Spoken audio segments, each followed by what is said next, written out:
compared to what? No, I guess with all of us, compared to not being here, we're all better off. So if we go down through, my first item was approval of the minutes of February 2nd. I did review them and sent them in. I think I saw that you sent some in to her. Yes, I'd like to hear what Lee has to say about the minutes before I make a comment about them. Okay, we'll have to see when he gets here. He said that he would be here at 6:30, obviously. So the next thing that I've got on the agenda is Colleen's timesheet, which is her normal 70-hour timesheet. Are you okay with that, Herb? I'd like to hear what Lee has to say, please. Okay. I guess what's happening is we'll just note that Herb is, I don't know whether he's abstaining. I'm not sure what's happening. We do have a quorum. I've never been in a spot where we have a quorum and one member won't act, but I guess we will. I'll continue to ask, and then we'll see whether Herb participates or not.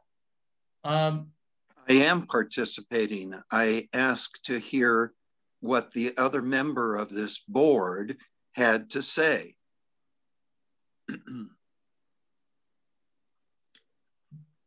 But he is not here, so we either choose as a board to not act on anything tonight, which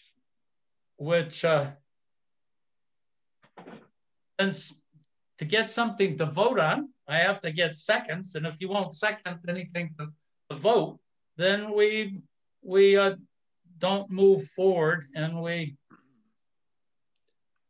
the other member of the board doesn't participate. I'd like to hear his participation in a board meeting. As I said, we're going to have to wait. And Colleen, maybe on your phone, you could give Lee a call. Yeah, I don't think I have his number here. Okay. I don't.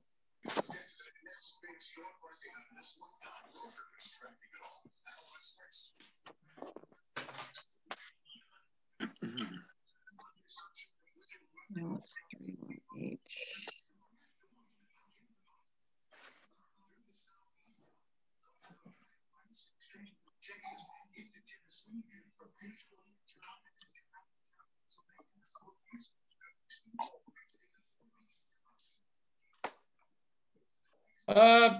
Herb, are you willing to discuss anything like trench permits, or you don't want to discuss that either? I'd really like to have the whole board involved, Dick. And since that's rarely the case, you and I discuss issues, and the third member of the board does not take part.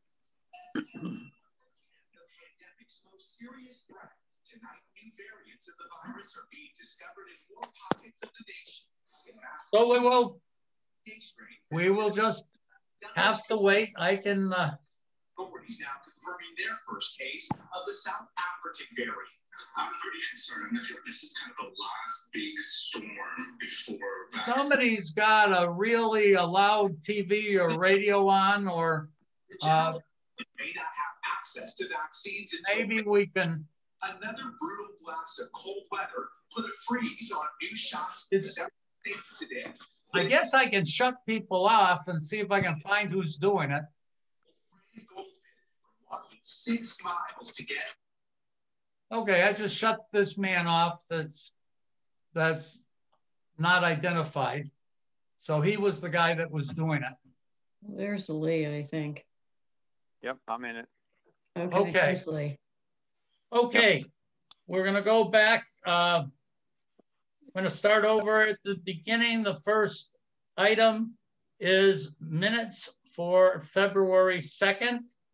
Are there discussions or can we approve those? Everything I read, I was in full agreement with. Herb, how are you with the minutes? I'm fine with them. Okay, then that's, Colleen, that is approved. Okay. Timesheet for Colleen, that's 70 hours. And it is a normal timesheet, nothing special. Are we in agreement to approve that? Yes. Herb? Yes. Okay, that's approved. Okay. The next item is the money turnover. That is for $390 for only, and that's the only receipts for Board of Health permits. Lee, how are you with that? Yep. A-okay, thank you. Herb? There's a lot of extraneous noise on this. Mr. Trump unloading on the Senate's top Republican for his, quote, dedication to business as usual and mocking him as a down. Somebody has a radio or TV on in the background, I think, Herb. Yeah. It's the same man that's got half of his head showing. I muted him, but he unmuted himself, and he's sinking us with that noise. Well, keep muting him. Okay. So are we I'm okay with the 390? Okay, Colleen, that's Okay. approved. That's approved. Okay. The next item is the COC for 701 Amherst Street, Lot 4. Lee, that would be yours.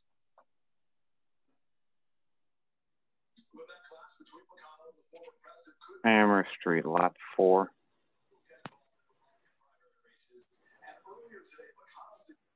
Is that, I'm trying to think now.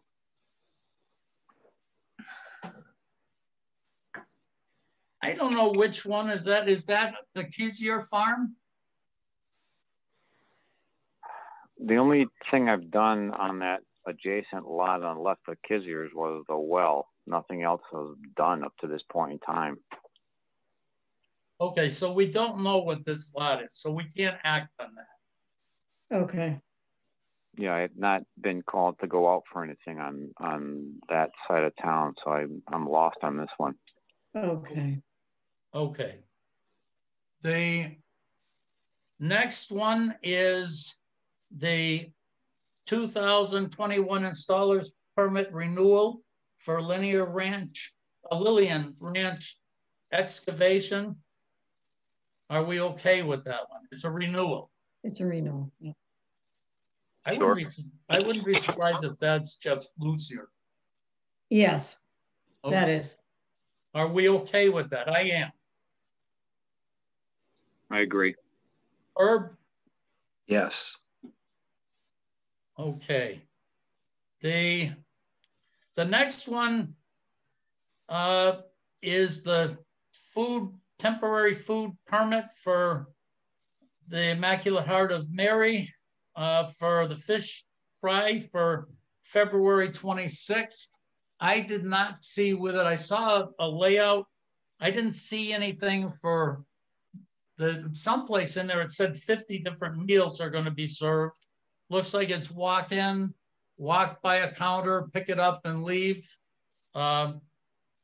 what are discussions, Lee and Herb, on this one? Is this something, I'm sure it's old news, but that kitchen's been gone over multiple times, I trust, in the last 6 months, so we should be right up to speed with everything. The only thing, when we looked at the Church of Christ with their outdoor thing, we were reasonably careful to say, is the line spread out? They had people to look at spacing so, you know, I don't, and it, unfortunately, this is coming the 26th of February. Are we just gonna just let this one go and hope that they take care of themselves and follow the rules? He did say they do. I lost you, Colleen.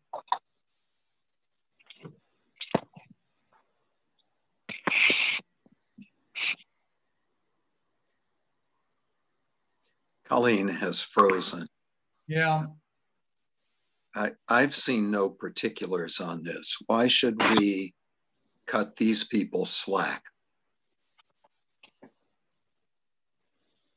Lee, what is your thought? I'm leaning with Herb, saying that somebody ought to come and talk to us and say how are they going to comply? Yeah, I agree. We made note about that outdoor bazaar at great pains, and we should have a similar conversation with this group, and they may already know about it, and they may be prepared about it, but we haven't heard that. Do we, knowing that today is the 16th, and this is going on the 26th, and our next meeting is the 2nd, do we do something like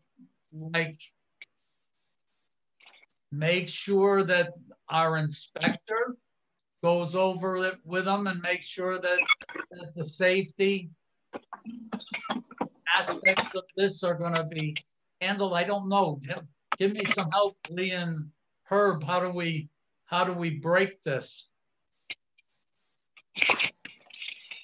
Yeah, I mean, I think that's a reasonable approach to have our food service person be in touch with whoever is ever the safe serve person, whether it's in person or even on the phone, just to do a quick review so we're on the same page. Herb, what are your thoughts? My thought is, why haven't these people come to talk to us? Is there a particular reason that it's late in the game and we know no particulars? Yeah. Colleen's microphone just isn't working. Maybe Colleen can call in. I don't know if you can hear us. Yeah. Now it's working, Colleen. Oh, it is? Yeah. Yes. Okay. Yeah, he just submitted this late last week. And he did say, oh, I'll do anything if they have any other suggestions, you know, because I started asking him, well, how are you doing this? Because the other things they've done outside and had a drive-by. But this wasn't the case with this one. So,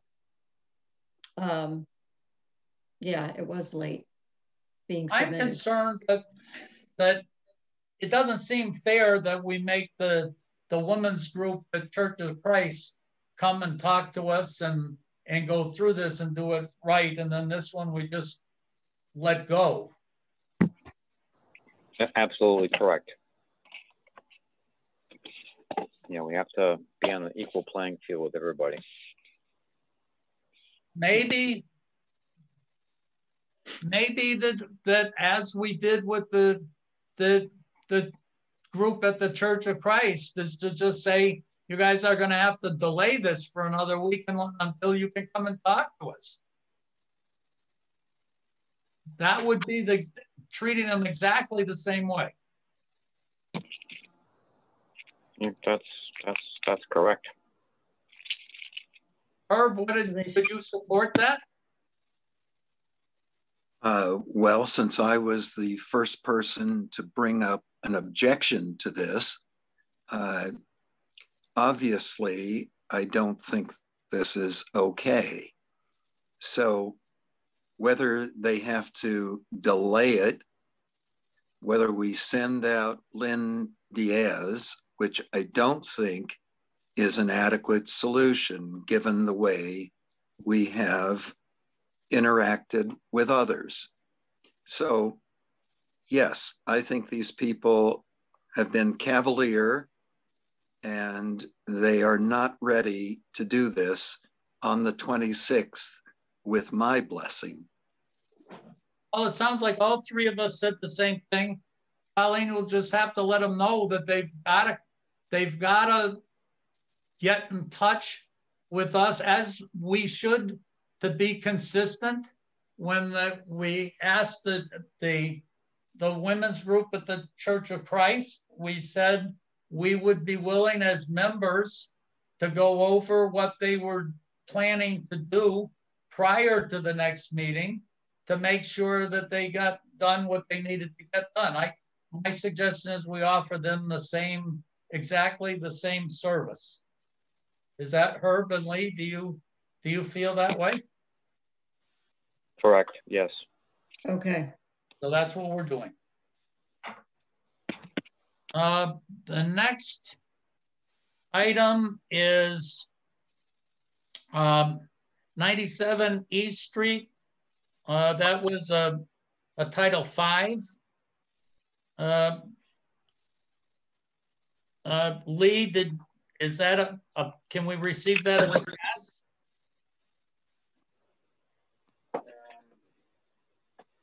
Let me look this up quickly. Give me a second, please.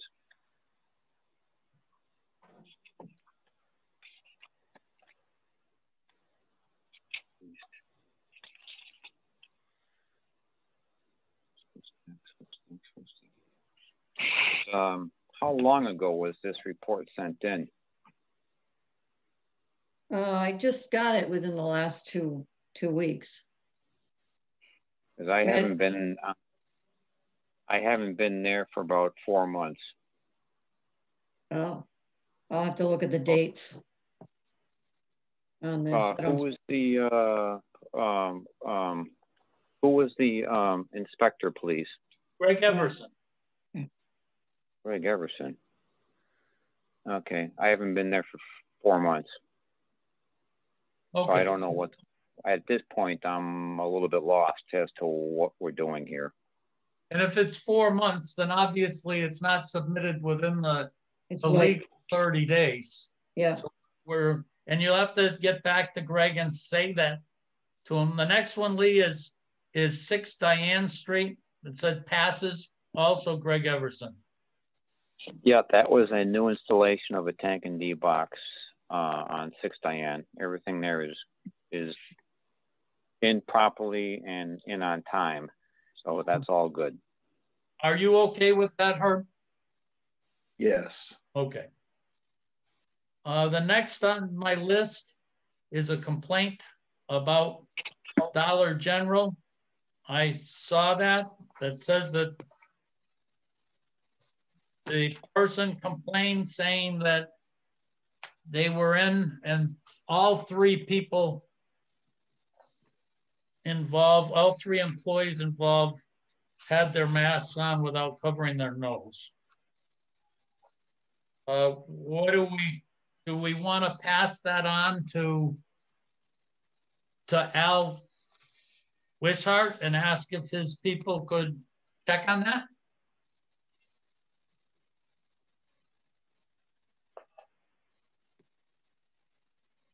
Lee, Herb? Why not contact the manager of Dollar General and tell him employees are not wearing their mask properly. Okay. They need to do that or they will be visited by our police department. All right. I can support that. We've done this before, but it's worth. I could support doing that again. Lee, how are you with it? Yeah, it seems to me this is not that it matters. It's a multiple repeat with that particular location for some reason. So yeah, I don't know how many. We don't have anything on the books about, you know, a third, fourth strike if there's a monetary punishment, so they get it. We all want to play nice in the sandbox, but I thought we did this about 5-6 weeks ago, and the management made assurances it wouldn't happen again, or they were going to have some type of a meeting, and I could be mistaken, but you know, Yeah, I don't understand how they don't know it by now. Maybe, Colleen, that you, in this particular case, when you contact the manager, say that we would like a report because this is not the first time that he's been talked to. Yeah. And then we get something in writing in our file, and then we have some teeth. Mm-hmm. Okay. I've got an item. Let's see where we are. We're 6:52. We've got Allie with the sports. Allie, I don't know. Right now you're muted and your picture is gone, so I'm not sure you're still with us. I guess we're gonna have to wait. Oh, I will try to text her. she's back. Sorry, I'm here. I'm on the school committee too. Okay. All right, I'm here. The things that we've approved a whole bunch of stuff on your sports program. If we look at the differences, it appears to me that basketball is moved outside. So the issue that we had with the gym capacity is no longer with us. And the other is that the football, which is totally involved with Amherst, not the town of Granby, is the other item. Am I correct that those are the two changes?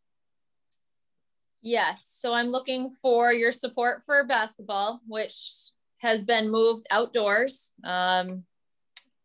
And football, to bring it to your attention that they did approve, the MIA approved football for March 1st. Actually, I have the calendar, the entire day-by-day calendar that I can share with you, that I found online.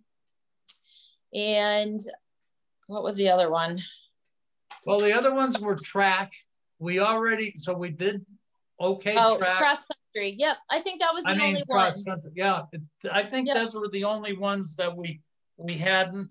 The only thing that before our meeting started today, I did mention to Allie that the school committee apparently is well, they'll be out of the executive session, I think, right now, but the CDC recommendation for Granby is not to have any sports, but I'm not sure that the school committee accepted the CDC. But from my standpoint is, this is the sports and Amherst are the sports and Amherst. They're not in Granby. And if it's basketball outside, we've been pretty receptive to outdoor sports. Herb and Lee, what are your thoughts?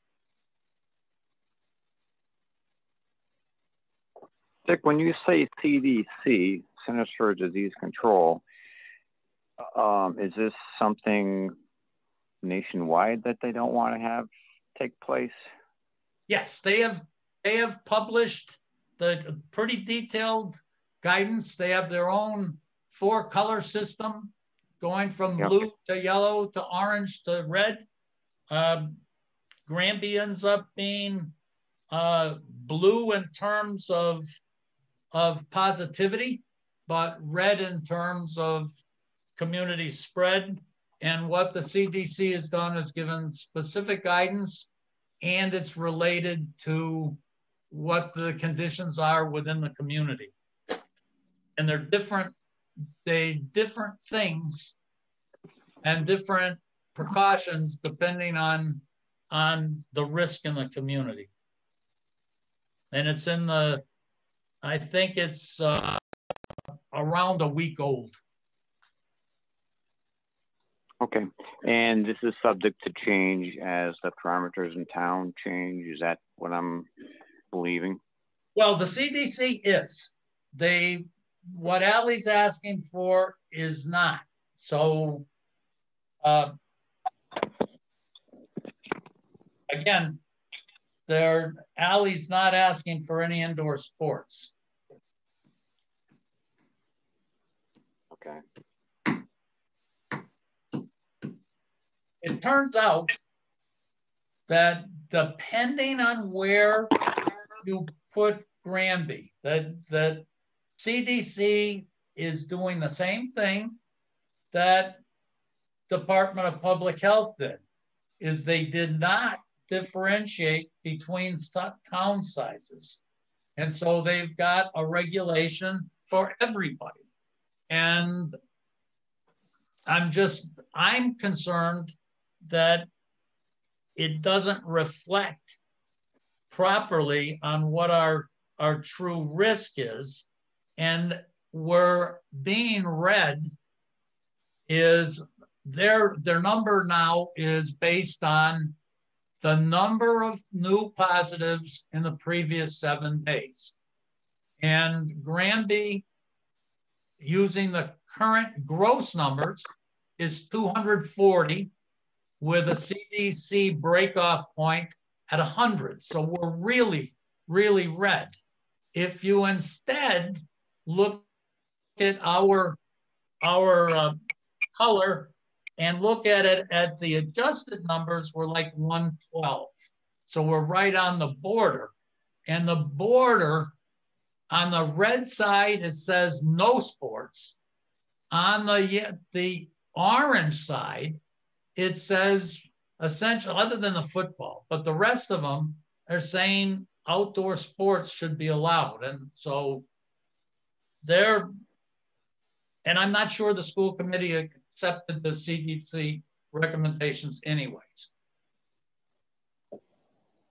So I don't know, Herb, Lee, what are your thoughts?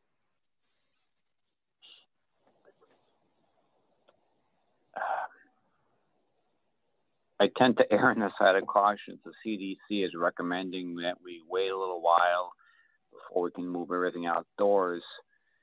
And I understand the importance of school sports. I enjoyed them myself, as most of us did. I think that if we wait a little while, when our numbers improve, it won't be a big issue. But right now, I think we need to back down a little bit.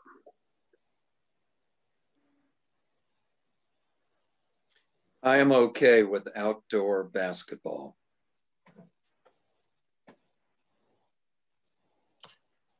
I agree 100%. But you just said that you didn't agree.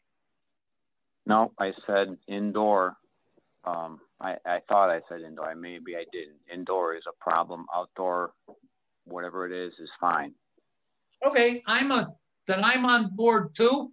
It sounds like we're in agreement that we're going to approve Ally's plan. So, okay. We'll move on then. If I misspoke, I apologize. Okay.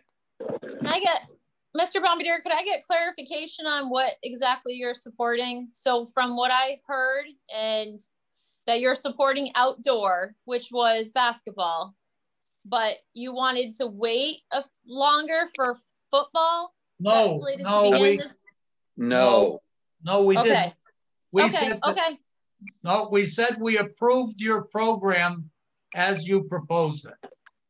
Okay, very good, very good.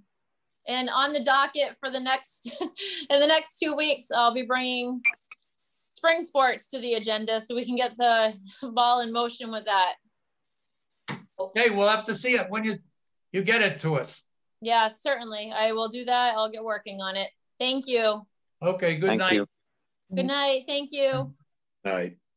Our next appointment is Crystal Dufresne. I see that she is here, even though we're a couple minutes ahead. And Crystal is looking for some kind of soft guidance on Charter Day. Yep. Hi. Yeah. Hello. Go ahead, Crystal. So we usually get started in August prior to the year prior to Charter Days. So we waited, obviously, with the strict guidelines and stuff to get started on scheduling everything, whether we're doing bands, rides, and so forth, because as you know, last year it got canceled.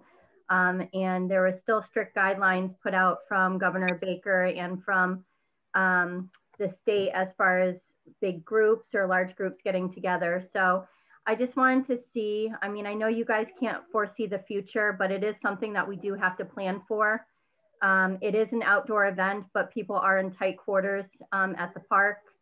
And just some things that I thought about, if we did have to minimize the amount of people that went to the park at one time, that's going to be very hard to do since we can't fence it in. So I just wanted to kind of see where you guys were at and what your guys' thinking was. I mean, it happens every year, except for last year. So just, you know, I reached out to Mr. Martin or Chris Martin about it, and then he told me to reach out to you guys and see what you guys thought. So what did Martin have to say? He just said to ask the Board of Health because you guys are in charge of large get-togethers. And you are the governing body over those big or larger events. So that's what I was told. What we've told other people is we can't tell what the future is going to bring. Right. If I were to guess, I'm going to guess that our vaccination program is going to be behind where we think it's going to be.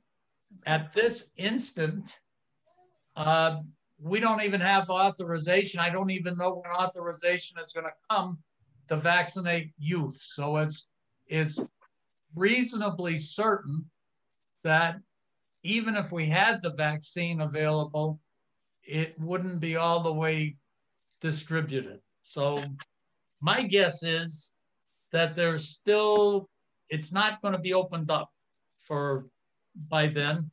But Herb and Lee, what do you guess?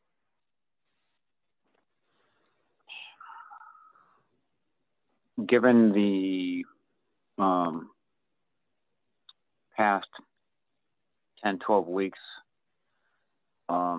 everything is so off pace in the state and the nation, we may not be anywhere near our goals, and the crowds of that size may not be in anyone's best interest, unfortunately. Herb, you're usually the pessimist in the bunch when it comes to the vaccination and the effectiveness of it. What do you think? I think vaccinations are very effective if they actually get into someone's arm. Yeah. That's called a vaccination as opposed to a vaccine. I don't think that it would be wise to hold this, Crystal. I don't think there's any assurance that we or you or anyone else could say it was a safe undertaking. We know that kids don't transmit the same as adults, but there's going to be lots of adults there. We know that most of the transmissions are from asymptomatic people. So even if they're not ill, and taking people's temperature is a worthless enterprise. It has nothing to predict whether someone has COVID. So I hate to say it, but I think we're stuck for a second year. Okay. That would be my guess of the future. Obviously, I don't know more than Lee. Mr. Bombardier may be able to foresee the future, but I cannot. Okay. That's what we were pretty much thinking as well. As far as the rollout of the vaccines, they're already behind. And we would need to open up charter days like it would be in the past in order to make enough money to have it again next year. Yeah. So I'd rather not take the chance and take a big hit and then not have the money to do it next year, unfortunately, because I know a lot of people are looking forward to doing stuff outside, but nor do I think it's a smart idea to put thousands of people together in our community when not everyone's been vaccinated either. So. Okay. Is the charter day scheduled? Is it the 1st of June? Is that correct? No, it would have been the second full weekend. So it would have been this year, June 11th, 12th, and 13th. Of June. Yeah, it's always the second full weekend in June. I don't think we'd be close to ready. I think you are being very wise in the way you're thinking about this. Okay. Yeah, because we're within a 16-week time frame, as everybody knows, and I just can't see us being prepared anywhere near the herd immunization figures that we need to rest easy with this. Okay. Yeah, especially when you look, and Herb points out having the needle in your arm, but it's not just the needle in your arm, it's the second needle in your arm and then another 2 weeks after that. So if you just look at wherever the picture you're taking from the first shot, you've got at least a month and a half beyond that before the thing is effective, and we're still struggling to be in phase 2, group 1. We're not even halfway through our seniors, the 75-year-old seniors. So It sounds like all three of us, if it just as a guess, is that we're not going to be ready. Right. Okay. Well, thank you all for your time and for your thoughts. And I'll type something up for Mr. Martin to present to the select board about our meeting, and then they'll probably put a posting in the paper because a lot of people from the community have already reached out to me about it.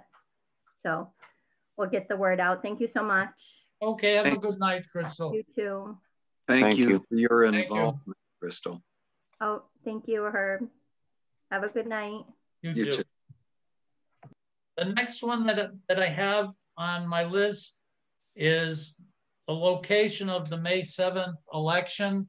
I think you guys, Herb and Lee, probably have gotten the notes that Kathy has sent out, and it looked to me like the issue is that if the schools are running, which they look like they probably are going to be running, then the cafeteria isn't open. And Kathy was saying, could the gym be used? And my feeling at the time that I told Kathy is that I think you could put her workers in a spot that we were blowing fresh air across them and protect them fine, and everybody else is in that room for such a short time that it's not an issue. But go ahead, Herb and Lee. There's going to be a lot of write-in balloting as well.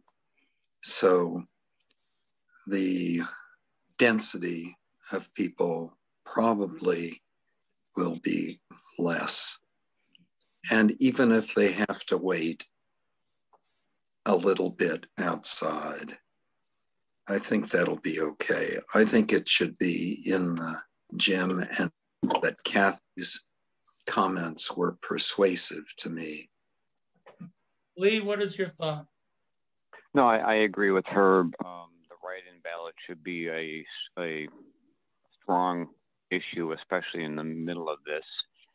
And I'm sure they're going to have people cognizant of the number going in versus coming out to keep a percentage figure within reason to make it a success without getting anybody compromised. So I support that too. So I guess what we can tell Kathy, she's more than willing to work with us on ventilation. I think we just tell her that she should plan on that, and as it gets closer, we'll help her handle the ventilation. So we'll do that. Okay. The next one that I have is probably pretty easy. Planning board on 107R. I'm going back. The garage, the 1,500 square foot garage on Carver Street, looked to me like there's no plumbing whatsoever. It looked to me like it's not a Board of Health issue. What are you, Herb and Lee? It is definitely not a Board of Health issue. Yeah, just a little paperwork misfiling, it sounds like here.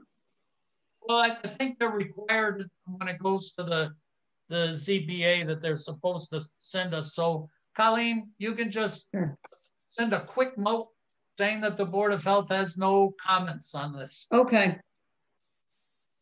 I think I skipped over one, and that was, did I do 157 Amherst Street sign off for the building department? I think I drew a line. No, you didn't do it.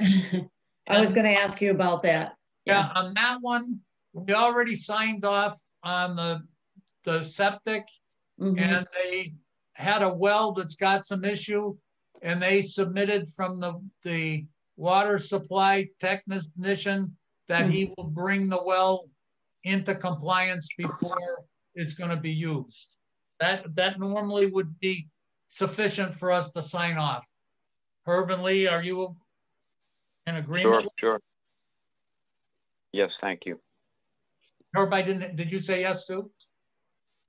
Not yet, I didn't, but now I'll say yes. Okay. So we're set with that, Colleen. Okay, great.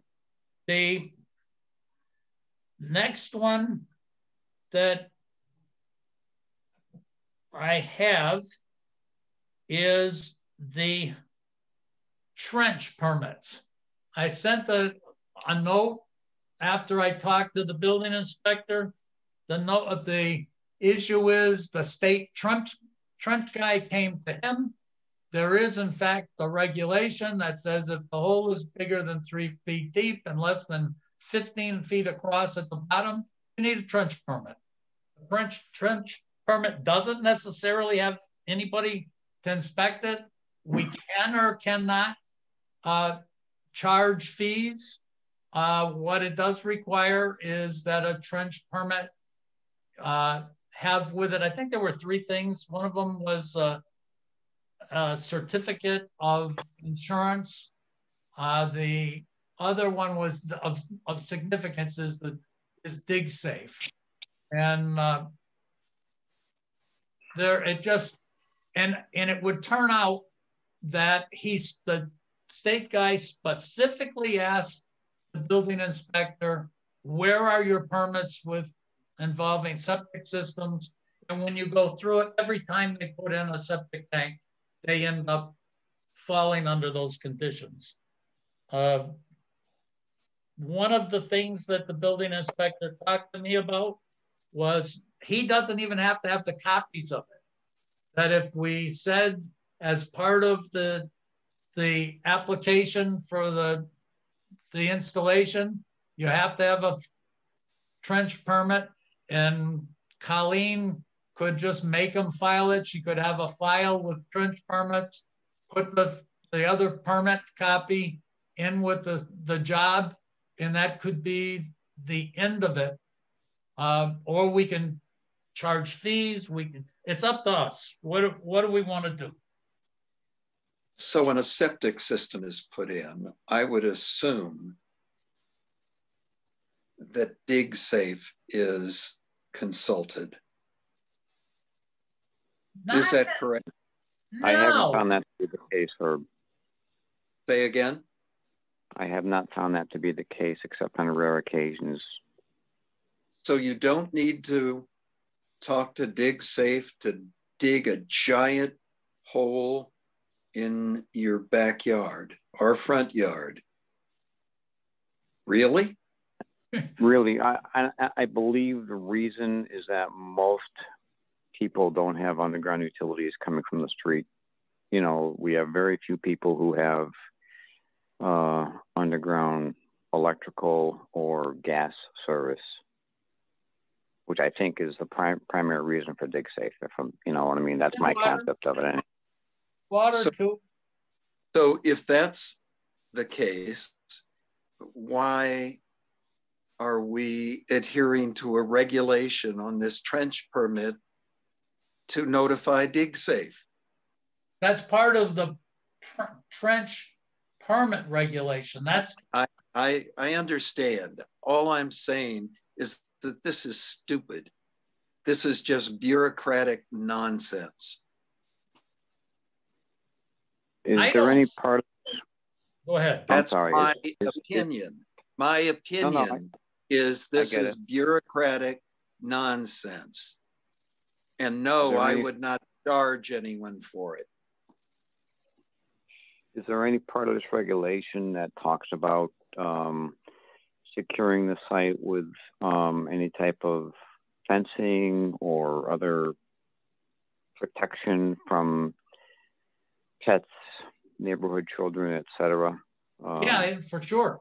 It's very specific about if it's not attended, it has to have either a metal plate, it's got to have fences, it's got to, but it definitely is saying that this is a hazard and you have to protect against doing just what you're talking about.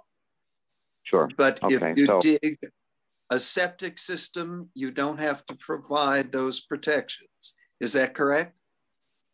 The people aren't, but according to these trench regulations, you in fact do have to do that. I'm asking right now, do we have to protect a great big hole in the ground that kids can fall into and pets can fall into?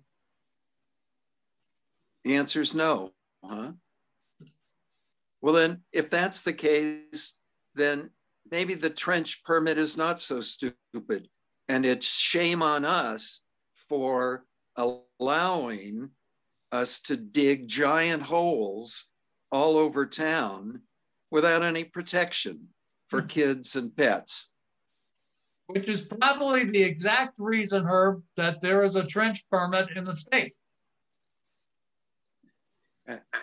Dick, I'm asking a different question of us. Why haven't we, Granby, the Board of Health, you've been doing this for 40 years. Why have we not protected anyone in town from falling in these holes? Have we just not thought about it? Was it not important? My spin on this whole thing, Herb, I get where you're coming from.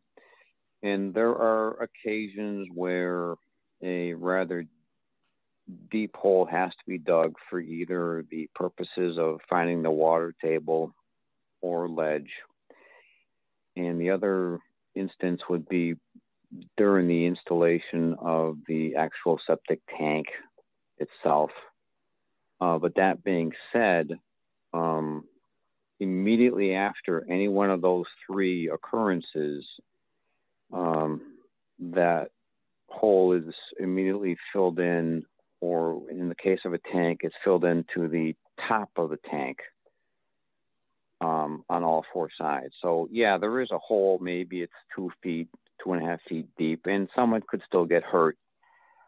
But it's not that I've ever experienced having a 9 or 10 foot hole left unattended for, you know, an overnight or a 2-day event. That I've never experienced, and I wouldn't accept it anyway. Well, any more than Dick would. Kids have never fallen down wells, and they've never fallen into swimming pools and drowned.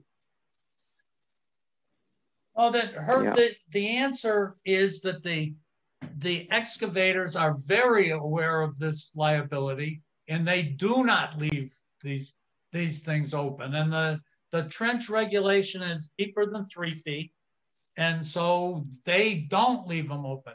When they do perk tests, they don't go away and leave those holes open, because the liability is, whether it's legal liability, which is the small thing, it's the personal problem, as you're talking about, that kids and dogs and snakes and things fall in, and so they are not left open.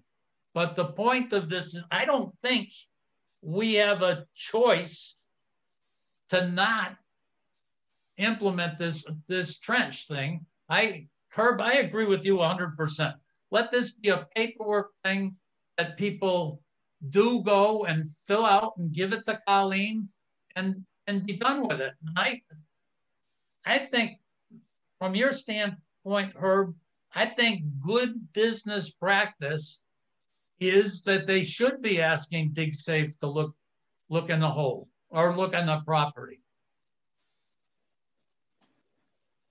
And so that's the only part that would be tough, that would be more for these installers than they're doing right now. My guess going forward, Dick, is that some of these guys may end up buying that, you know, when they do a subgrade, sometimes those can be a deep cut, and they may be buying lengths of that. It's like plastic snow fence, for lack of a better term, and wrap the property with that around the construction site. I don't know if that's going to be enough deterrent or, you know, meet the legal specifications of securing it. But in that scenario, if you're digging the hole out and you need to get the engineer and or the Board of Health to do a subgrade inspection and then start bringing fill in, then yeah, you will have an overnight event, and there could be a 3 or 4 feet deep hole, which maybe is 30 by 40 feet on somebody's property. If it's bigger than 15 feet, it doesn't fall under this regulation. It does not. It does not. Interesting. But the bigger the hole makes sense, doesn't it? It doesn't need anything fixed. That sounds crazy, doesn't it? Okay. But I don't know. All we're going to do is, if we say we're not going to do this, all it's going to do is get us into it's not something that you can choose not to do, because there's a state regulation that you have to do it. Oh yeah, I mean, I think doing it is for sure. That's something that we are obligated to do, you know, morally and ethically. It's just confusing that some of the larger holes, which in my way of thinking could be problematic, appear to be exempt at first glance. Well, if we have to do it and we have no option, why are we discussing this? Because we have to, as the 3 members have to say, okay, let's do it, and we're gonna start it up on the 1st of March, and we're not going to have a fee. And if we say that, then we're all done.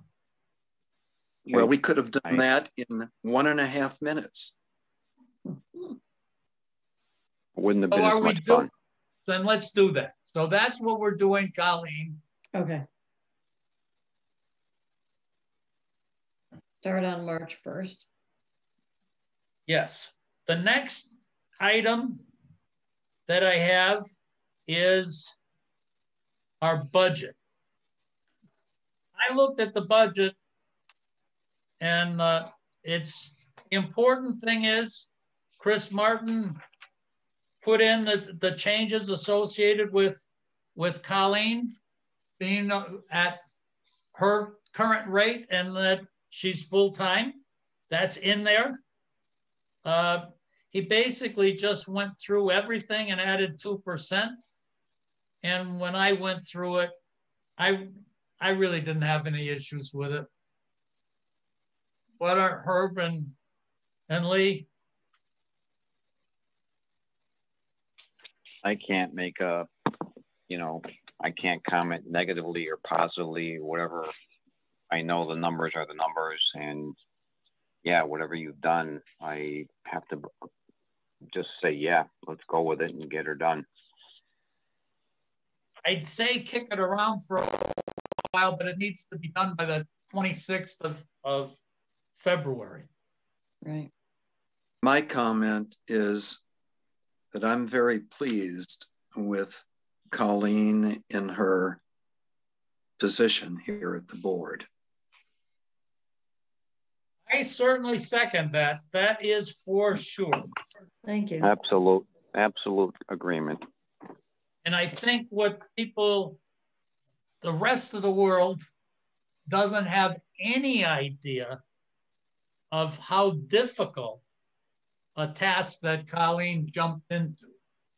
That this is a horror show for someone to take a new job under these conditions. I won't take any exception to that, Dick. So are we going to just go with Herb? Are we going to just go with the budget as was presented by Chris? Yes, please. Herb, how about you? Fine with me. Okay. Colleen, so that's what we're going to do.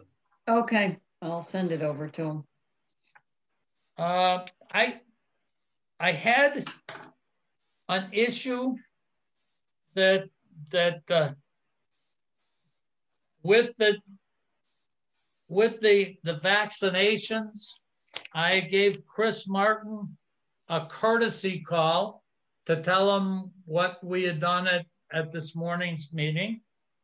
And his only comment was that where we said we were going to have an active program to try to join the school personnel with plus 75 seniors at the buddy system to try to get a twofer out of this.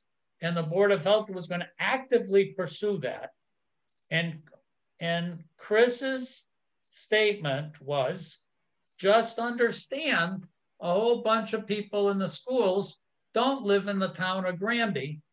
And do you think that there is going to be a lot of pushback saying this doesn't seem fair? I talked to Chris about it and I said, maybe that's true. And maybe what we should do as a Board of Health, say not only are we going to have the schools go, which are our phase 2 group, I think that's group 3, is to say to the community, if there are other people in phase 2 groups 1, 2, or 3 that want to be hooked up with seniors, we offer that program and we'll manage it, help manage it for all of those people as they come in. Lee, Herb, what are your thoughts to this? I think Chris Martin's comment is true, and not related and not relevant. We're trying to make our schools safe. We're trying to support our school personnel. If people don't live in Granby, they're certainly going to be. What is going on? I don't know. I don't know. Even if people don't live in Granby, they're interacting with our kids. We need to make the schools safe. not just for people who live in Granby, teachers and staff, but for the entire school. So I think Chris's comment is wrong-headed and is irrelevant if we are thinking about this as a way to get our kids back to school, which is the way I'm thinking about it. The other thing clearly, Herb, is that protecting the teachers protects the kids, and the kids aren't eligible, as we just said, for Dufresne's. The kids aren't eligible for vaccinations yet. So if we're trying to protect children, this is definitely, and get them back into school, then this is where we should focus. I think that's what I just said. I think you did too. Yeah. And so I would reiterate, Chris Martin's point is irrelevant from my perspective. And I think it would be wrong-headed for the Board of Health to get hung up on that petard. Hey, I support that stand. Lee, what is your thought on it?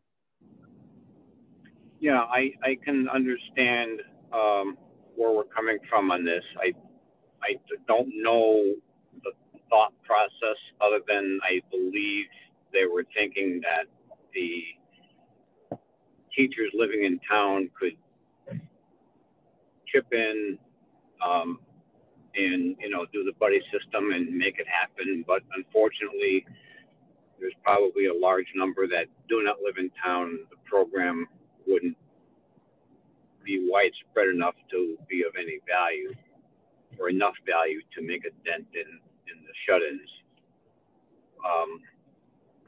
Well intended, I think, at the concept. I don't understand what you're talking about. Getting our elderly vaccinated is one thing. Getting our school personnel is another thing. And we're trying to combine them.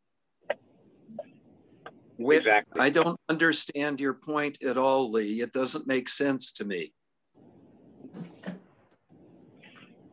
I just thought that we were going to try pairing up some teachers, and maybe I'm completely misunderstood. Try pairing some teachers up to be assisting or hooking up with an elderly person to get the vaccine simultaneously. That's exactly what we're talking about. And those, if we could do it, would be school personnel, teachers, people working in the office, people that kids are going to be exposed to, so that we're trying to make our schools safer. What difference does it make whether the person lives in Granby or Granby, Connecticut? It doesn't make a bit of difference. No, that's right. No, I get that. I just didn't know if there was a pushback of people living in other towns that were using their towns for this program and not Granby. I guess it doesn't really matter how it gets done. Why would there be a pushback in other towns? No, if that person was already involved in another town taking care of parents, grandparents, neighbors already. Well, then they already got themselves vaccinated on this 75-year-old program. So that would be great. So we could go to another person within the school. Sure. Yeah, no argument. I get it. And actually, if we go and get through all the schools and get them done, and we have more old people, let's put it out and get some more people involved. Absolutely. But if we're... Go ahead, Lee. we can't have enough vaccine in town at the moment, nor any other hill town can't get enough vaccine at the moment. So any way we can accomplish this, we need to grasp it and run with it. We're not talking about vaccine in town. This is something that would occur at a mass vaccination site. So it has nothing to do with vaccine in town, Lee. You're splitting hairs, Herb. We're all on the same page with this. No, Yeah, I'm not splitting hairs. We are not vaccinating in town. Yeah, I'm well aware of that, and thank you for reminding me. We're all trying to get our seniors and our shut-ins done. I don't care where it occurs. We just need people to chip in and help out and get it done. The shut-ins actually end up being a different program anyways, completely. So I think all three of us are saying exactly the same thing. We're directing this to get the schools up and operating in the safest manner we can as soon as we can. And we're going to focus on the schools. That's the bottom line. Agreed. Okay. We're three of us together. The next item that we have is on mail. We do have, I can see Andrew Parker and Steve Griffin are here. We did have a letter from McDuffie asking to increase the scope of their sports program. I did send a note to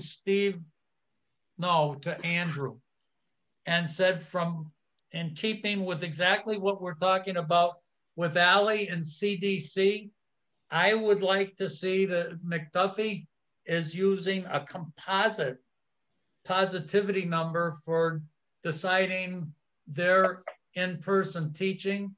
And because the CDC definitely has a recommendation on sports compared to both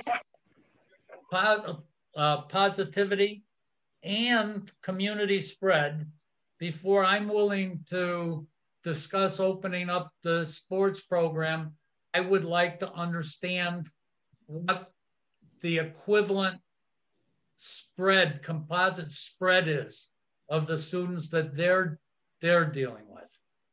And that's just something that I sent out.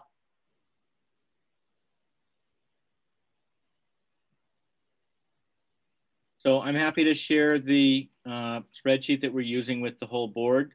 As of right now, based on the numbers that we have from the state, the composite that we have does not include the town of Granby, because the bulk of our Granby residents are a captive audience. There are boarding students who we know have not left the building. We've also excluded 4 additional individual students and 1 additional individual employee because they live in small population towns, and we've excluded a handful of individual students and employees who live in Connecticut, where the data so far have not been directly comparable. With the new CDC guidelines, with the helpful information that you sent out earlier today, Dick, with the weekly average, we expect that we'll be able to make use of comparable data, but we still will be excluding towns under 10,000 population. What I can tell you is that with the larger sample size, even counting communities that have been in a tougher spot, like Springfield and Holyoke, our composite average is slightly lower than the Granby town average. You're talking about in spread, or are you talking about positivity? I'm talking about positivity, since we don't have any of the spread data yet. So I think from my standpoint, I'm just trying to understand where that is. You may or may not have been on board when we were talking that we're very, very, very cautious in terms with dealing with indoor sports right now. And again, I'd like to see it as, since the CDC numbers even though that it may not be applying to you as a private kind of hybrid boarding school, commuting school, that it doesn't fit exactly what the public schools are, but to just end up and say, what color are you compared to where the CDC is giving guidance, and then at least see as a reference where we are. That's my feeling. I'm just not ready to discuss it. Herb and Lee, what is your thought?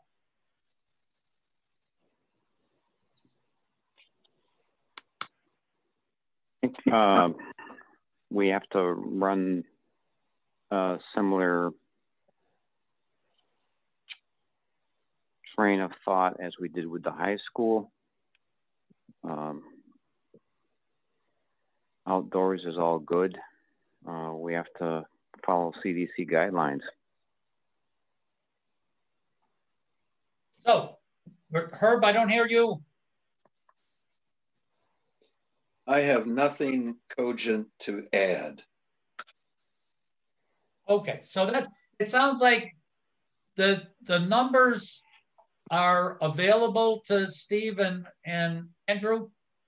As I said, the conversion looks like it's the multiplier that I gave you. You can just look into last week's data, do the multiplier, see where we are.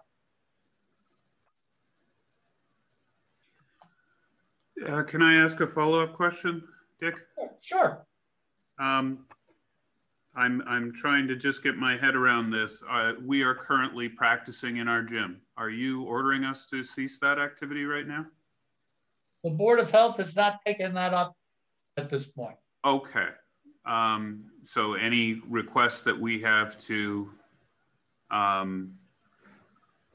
expand that our current setup, you would like to see the calculations?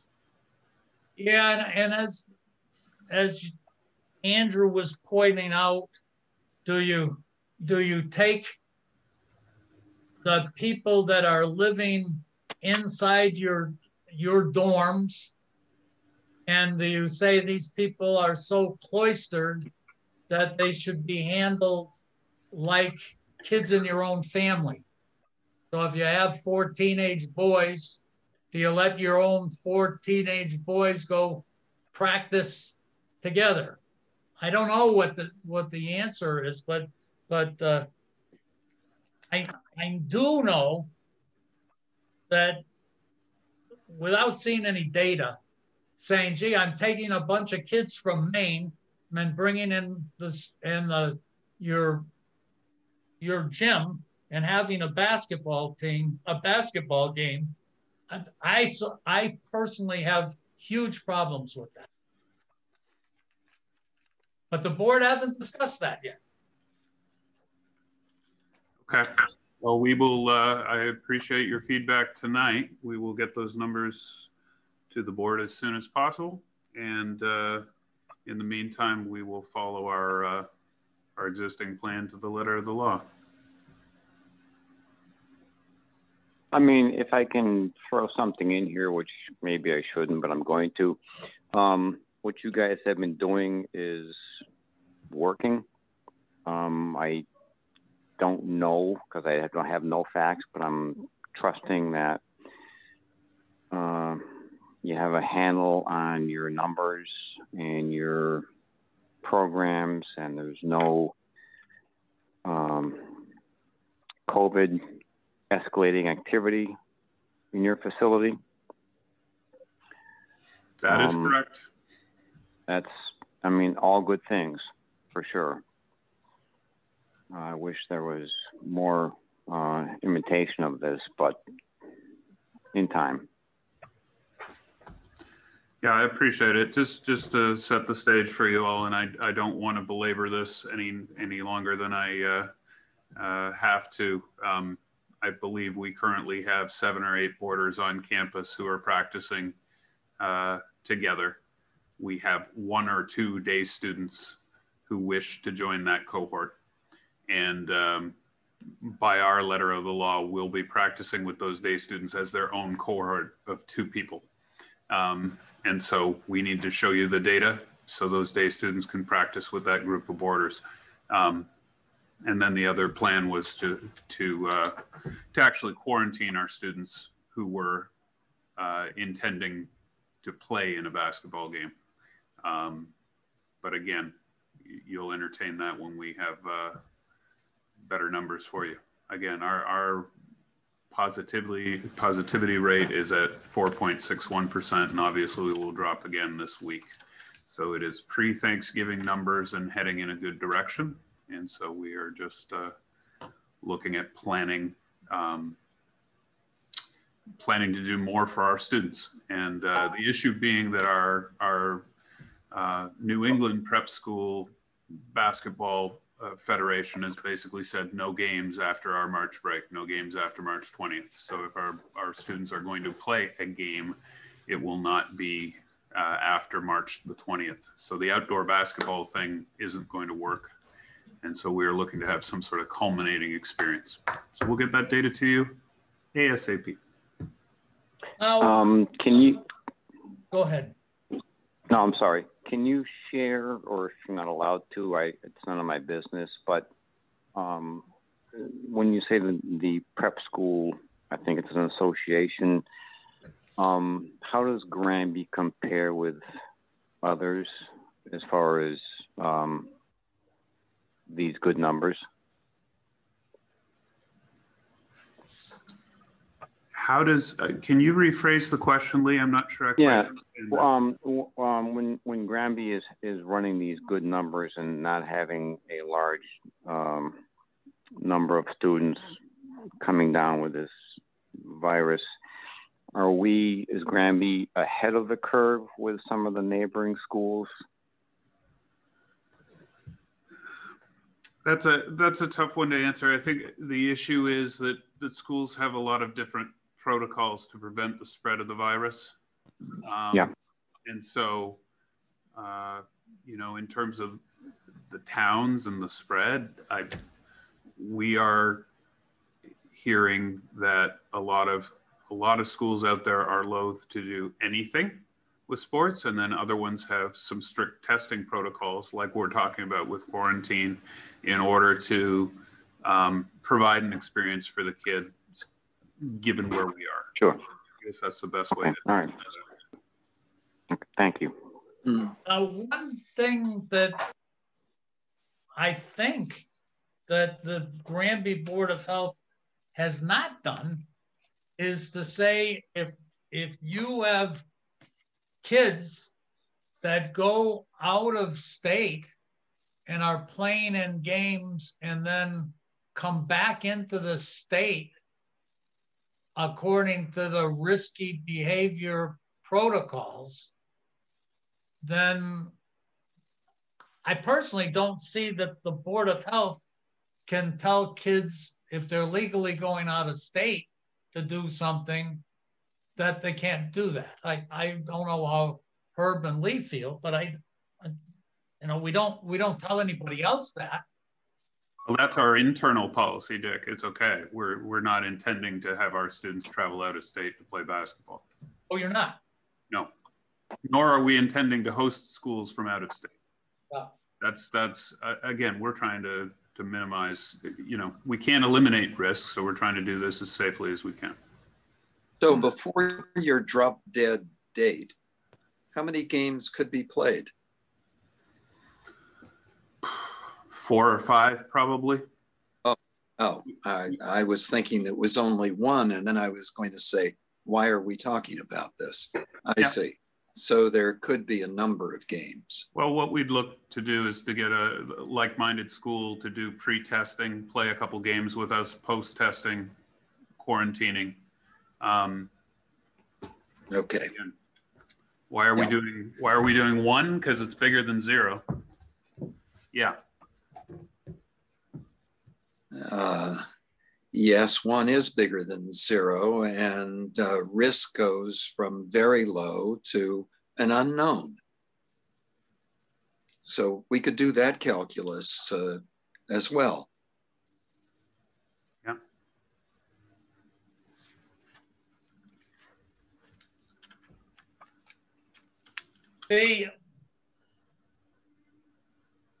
I'm just trying to think that what you would propose once you start saying testing beforehand and after and is very, very different than what the public schools would end up doing. And so maybe you really define what you would be looking to do, including the testing protocols.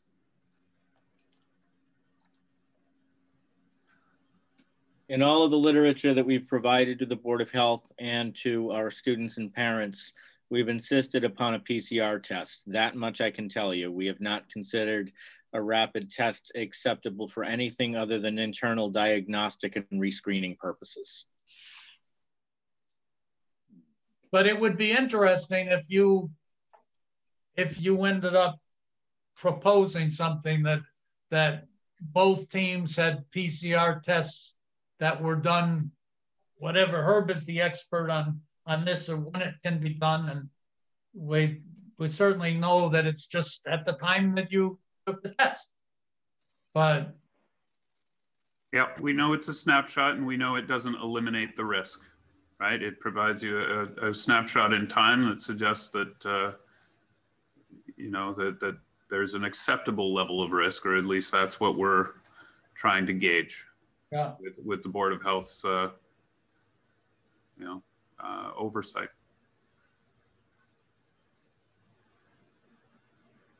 Just as an aside, I learned to play basketball one-on-one. So your other two students, I don't feel sorry for them right now that they have to practice on their own. They can learn a tremendous amount of game playing one-on-one.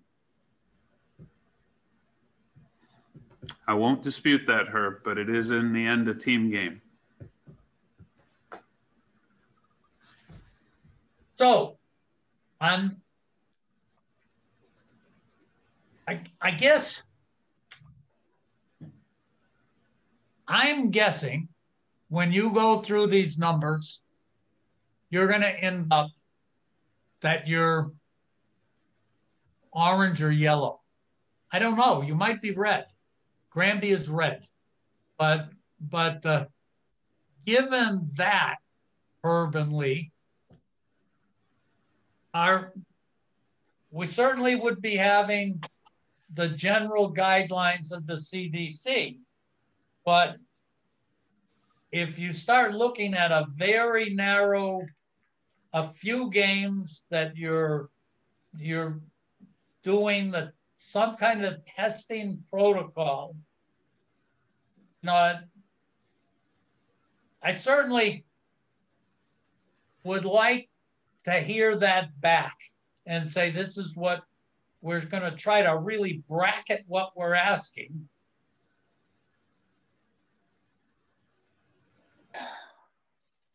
As I just can't believe there's anybody in the state of Massachusetts that's going to get a blue rating for community spread right now. I just don't.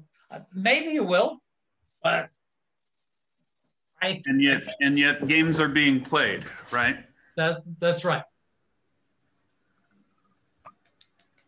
Okay. But